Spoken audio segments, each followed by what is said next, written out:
नमस्कार मित्रांनो, मी संदीप.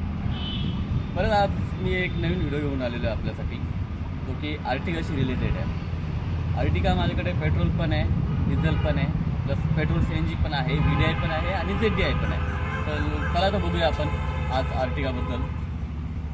मित्रांनो, ही 2018ची सेकंड टाईपच्या लुकमध्ये आलेली गाडी, व्हाईट कलरची गाडी, सिंगल ओनरवाली असणारी गाडी आहे. ही गाडी आहे पेट्रोल प्लस CNG गाडी.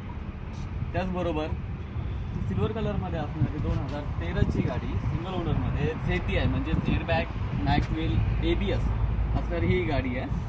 त्याचबरोबर अजून एक गाडी आहे माझ्याकडे 2016ची पेट्रोल प्लस CNG व्हेक्स आहे. हिचा लुक आणि 2017चा लुक दोघं जवळपास सारख्याच गाड्या आहे. ही 16ची गाडी आहे आणि ती 17ची गाडी आहे. दोघंही व्हाईट कलरमध्ये आहे. ही पेट्रोल CNG आहे आणि ती पेट्रोल. ही पण एक 2013ची गाडी, सेकंड ओनर असणारी petrol plus company fitting CNG ही गाडी आहे, पेट्रोल CNGमध्ये आर्टिगा. आणि त्यातल्या ती एक गाडी आहे 2012ची गाडी, सिंगल ओनरमध्ये असणारी, फर्स्ट लुकमध्ये असणारी गाडी. या सगळ्या गाड्या तुम्हाला एकच ठिकाणी पाहायला भेटतील, नांदूर नाका येथील द कार मॉल, नांदूर नाका इथे. अजूनही कुठल्या गाड्यांबद्दल तुम्हाला इन्फॉर्मेशन हवी असेल तर खाली दिलेल्या नंबरवरती तुम्ही कधी संपर्क साधा.